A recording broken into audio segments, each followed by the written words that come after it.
So we got just a big mess. I'll show you the pile of snow we have in front of me. Whee! That'll take a little bit to go down. It's just a big sloppy mess is all it is. I mean, temperatures are not extremely cold, but I knew it was coming in and it just snowed steady. But part of the deal here in Alberta. Part of the deal when it comes to winter. So I'm going to share this one today, in whom you are sealed. So realizing that we are sealed, nothing can get us out of it, no matter what it is. We've been chosen, we are sealed by God's Spirit that dwells in us. Ephesians 1:13, in whom you also, in hearing the word of truth, the evangel of your salvation, in whom on believing also, sealed with the Holy Spirit of promise. It has often been noted that it is the little words which cause the most misunderstanding, particularly in this true, is this true, of prepositions and pronouns. Here in this verse, we have a sudden change of pronoun. Up to now, Paul has been using pronouns of the first person, we, us, and our. Our, not our, when referring to those whom he is addressing. And the third person, he, him, and his, when referring to God and to Christ. Nowhere in the second person used you or your until here. In verse 13, it is a sudden introduction. This is now done because the apostle wishes to make sure that believers among the nations, in addition to those of Israel, are included in what God is now declaring through him.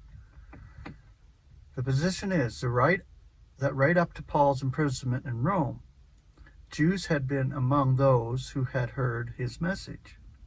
True that, as far as they were concerned, there were limits to what Paul could say, limits imposed by their own allegiance to Judaism and their expectation of earthly blessings within the kingdom in the 1,000 years to come, which is the next eon.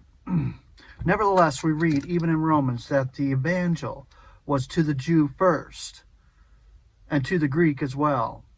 But now, before the celestial truths contained in the Ephesian epistle were proclaimed, the declaration of Paul in Acts 28:25 through 28 had gone out. When we reach chapter 2 of this Ephesian epistle, we shall find that the barrier between Israel and the nations has finally been broken down by the cross of Christ. The curtain was rent in two. Access to God the Father through Christ was for the nations now. It is in anticipation of this that Paul is varying his pronouns at this stage in chapter 1.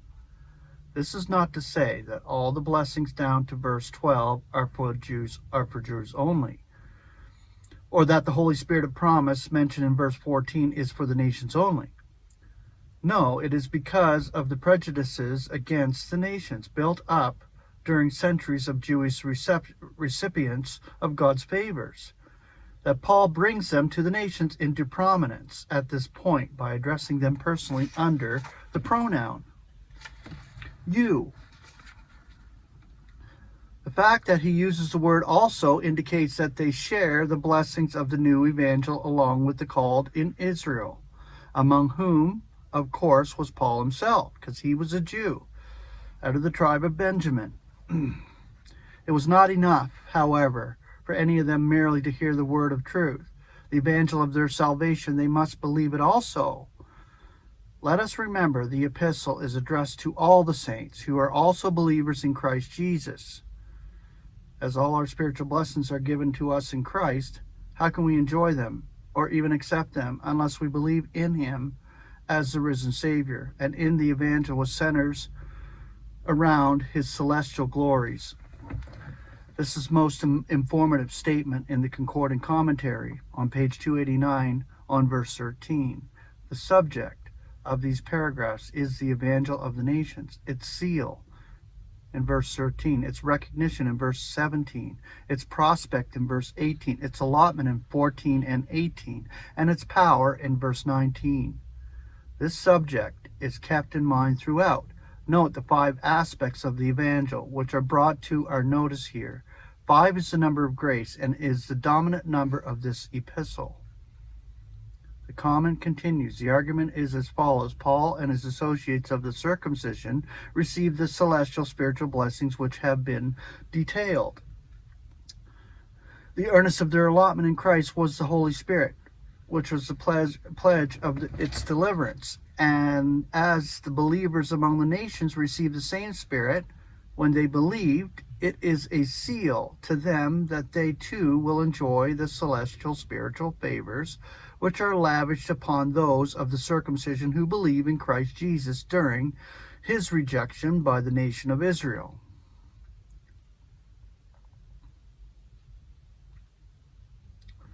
Ephesians 1:14. You are sealed with the Holy Spirit of promise, which is an earnest of the enjoyment of our allotment to the deliverance of that which has been procured for the laud of his glory. The Greek word sphrazigo.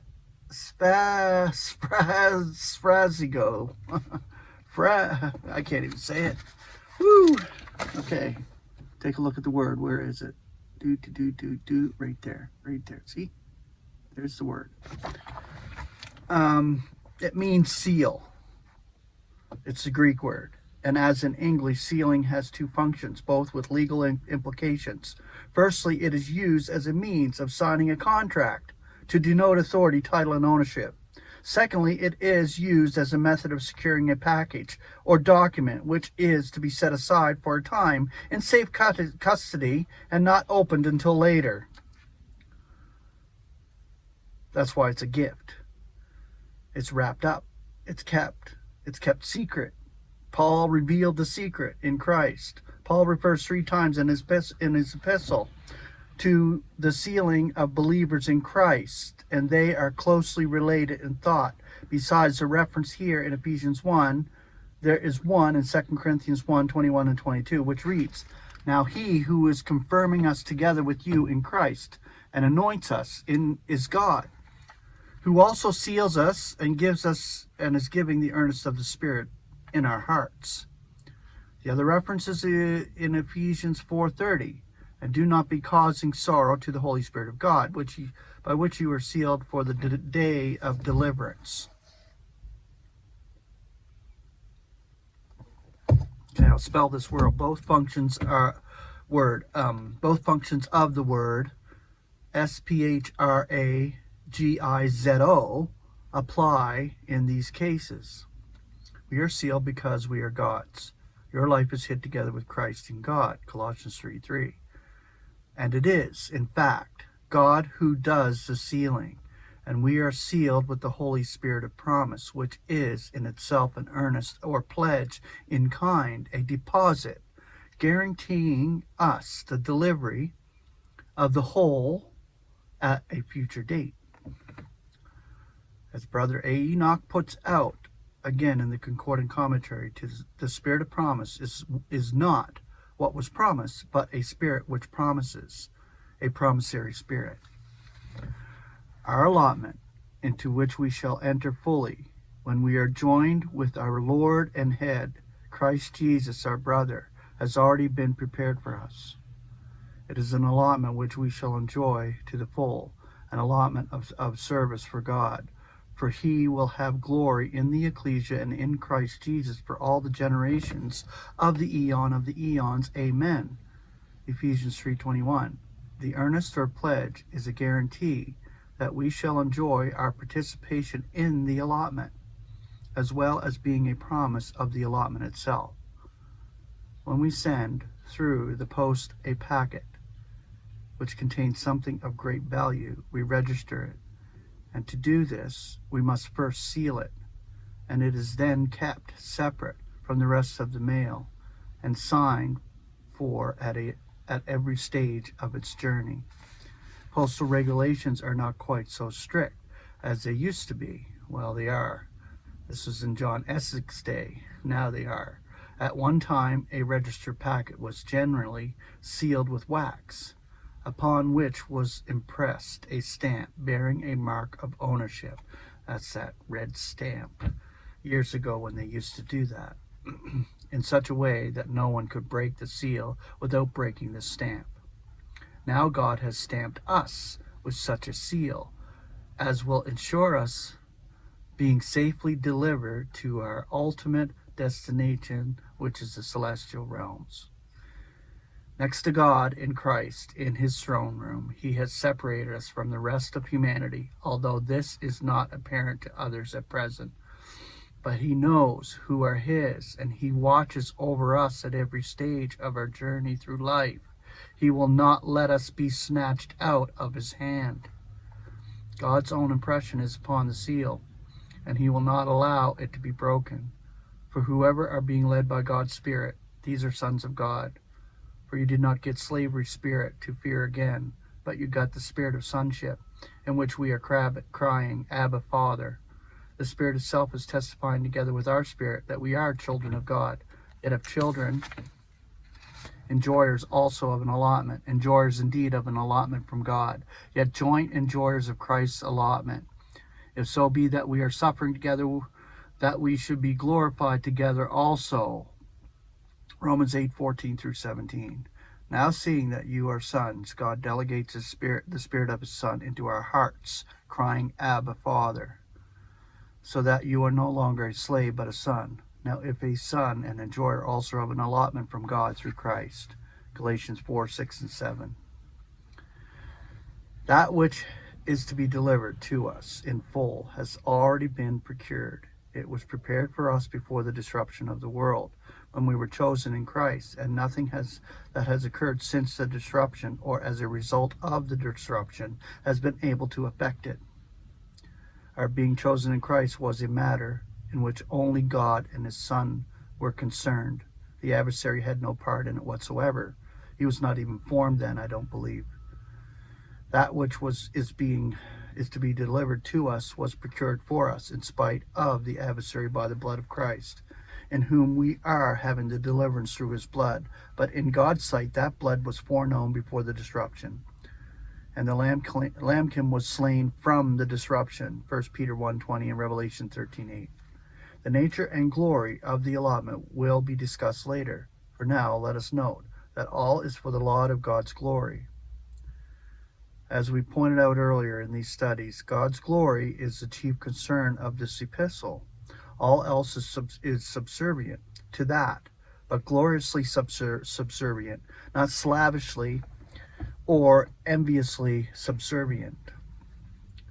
We are not sealed as slaves, but as sons, enjoying all the privileges and favors which sonship brings. And we are sealed as sons, be it noted, not of men, but of God, of the deity. Do we even faintly recognize the grandeur of this relationship? That God should not merely design to call us sons, which would be sublime condescension on his part, but delights to call us sons, which is consummate grace on his part.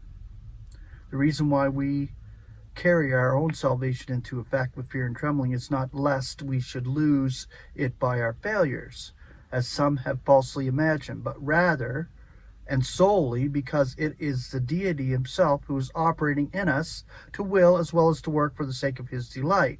Philippians 2:12 and 13. And notice that we're carrying our own salvation into effect, meaning that the Spirit of God in us is operating to change our hearts and our minds. He is actually operating in us. We're no longer sons of stubbornness. We're no longer locked up with the rest.